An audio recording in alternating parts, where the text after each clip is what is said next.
Happy birthday, Reverend Al Sharpton. I don't even want to tell you how many years I have known the Reverend.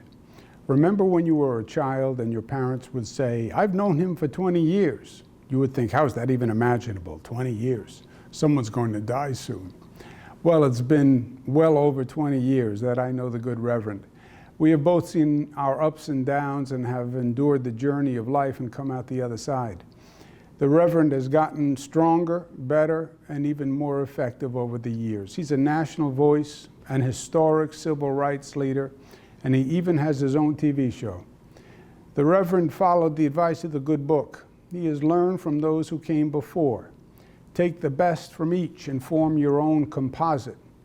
The Reverend learned from Dr. Martin Luther King and Jesse Jackson and John Lewis and Bishop Washington and Reverend William Augustus Jones and Rosa Parks, and he brought forward many of their best talents. The Reverend has a God-given gift for oratory. Of course, I think it would be more effective if he had an accompanying PowerPoint to go along with it, but he still has time to do that. He educates and he motivates people. He can lead people, and he has the courage to take on the difficult fights. Most of all, the Reverend is effective because he embodies the most important lesson. His entire effort is geared to make change, to right wrongs, and to improve people's lives.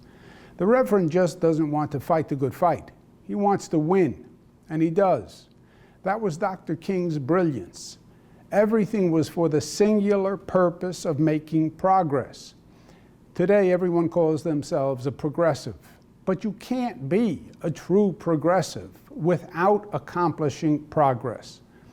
As the Reverend recently said when we were signing New York's groundbreaking chokehold law, his formula has 3 steps: demonstration, legislation, reconciliation.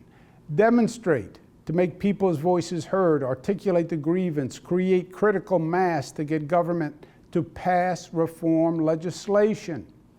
Meaningful change, and then reconciliation between the parties to restore productive relationships.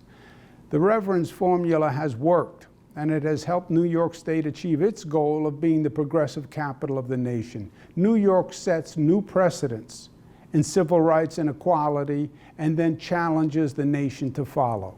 We did it when we worked together to pass the best gun control laws in the nation, the highest minimum wage law in the nation, the strongest anti-discrimination laws in the nation, the first special prosecutor for police misconduct in the nation, the first free college tuition program in the nation, the first mandate to reimagine public safety departments in the nation, and when we closed more prisons and developed more alternatives to incarceration than at any time in this state's history. What's the goal at the end of the day? To leave this place a better place, to make the world better for our being here. Reverend Sharpton does that again and again and again. I'm proud to call him a friend.